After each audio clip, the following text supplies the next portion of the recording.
So. Dann ist beim Samen kann man es ja mal sehen. Ba't lala? Ito kasi ang hingin ng piluen. Uy. Ba't yung hingin yung sino to?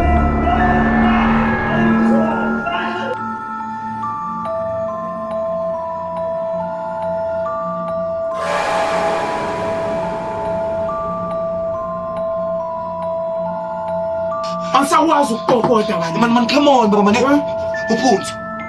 Come back. Ja, baba. Hoe viel?